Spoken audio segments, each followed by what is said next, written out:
My name is Lynn Breedlove. I'm the Director of Disability Rights Wisconsin, which is the designated protection and advocacy agency for people with disabilities in Wisconsin.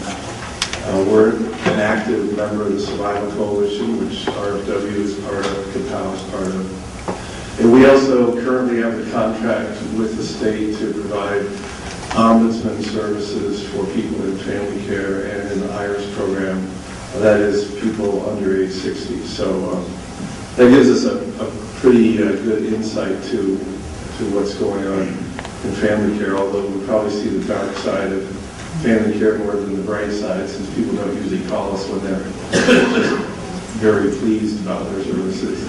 We get the other folks. We started talking about long-term care reform in the early 90s. There was aging advocates, disability advocates, counties, people in the Thompson administration. And there was a lot of lofty aspirations. There was a lot of things that we thought were broken and wanted to be fixed. There was a pretty ambitious wish list of things that we were hoping to get out of it. And that eventually grew into what we now know as family care. And I think when family care started in 2000, you could kind of sum up the feelings in the disability community, which were very mixed. On one hand, it was the vision of ending waiting lists, at least for adults, and this vision of having an entitlement in Wisconsin to long-term care, which I think to a lot of us felt like that should be a basic guarantee in a civilized society, that if you need help to get out of bed or use the toilet or to eat or to get to work, you ought to be able to expect that as a publicly funded support, unless you're very wealthy and you can buy it on your own, which most of us aren't wealthy enough for that. But at the same time, there was quite a bit of anxiety about managed care, and a lot of fearfulness about, is managed care going to mean rationing? Is it going to mean standardized packages of services where there's no individualization? Is it going to mean depersonalizing this so it feels like machinery? It doesn't feel like there's human beings providing the service. You know, and you could say in some ways that 10 years later, that's still some of the ambivalence that people have.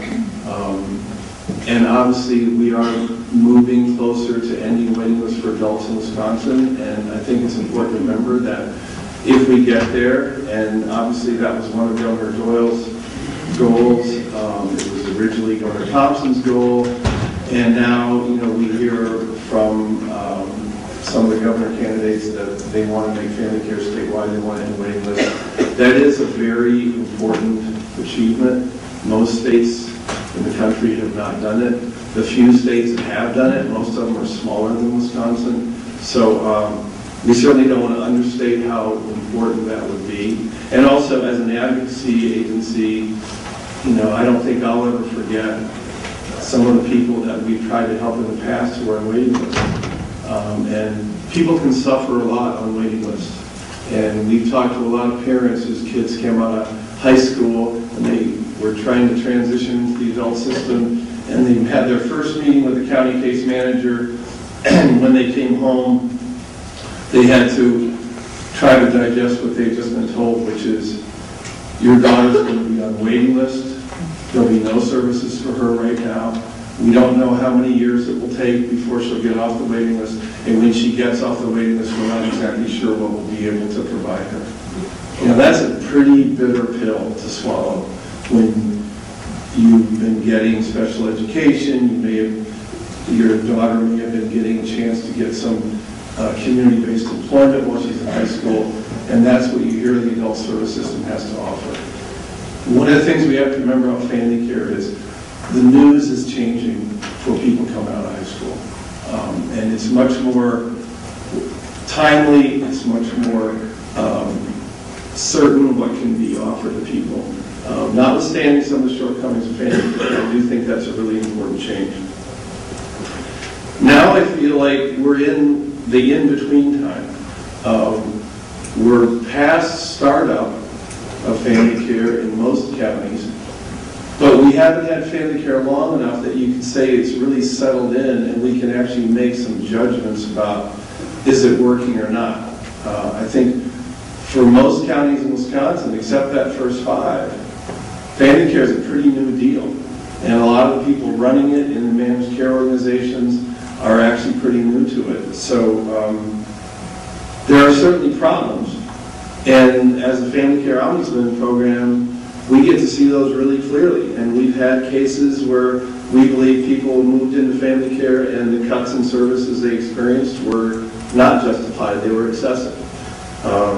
We've had cases where family members were paid to provide service under cop and kip part of the week, and then the rest of the week they're expected to provide that service for free as a spouse or a parent or whatever.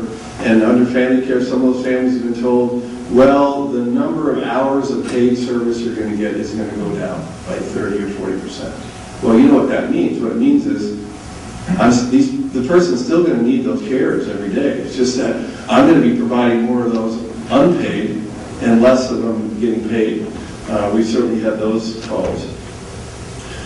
We've had calls where people have been forced to move out of their homes, especially in the last few months, for a variety of reasons, but some of those are clearly related to residential providers learning from the MCOs that their rates are going to be cut.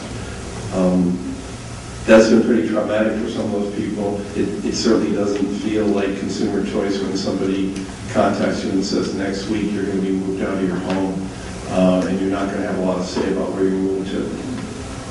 Some of the rate cuts we believe have put some providers at risk. We don't represent providers. We represent people who rely on providers, so if those providers go under, the people we represent are obviously in some trouble.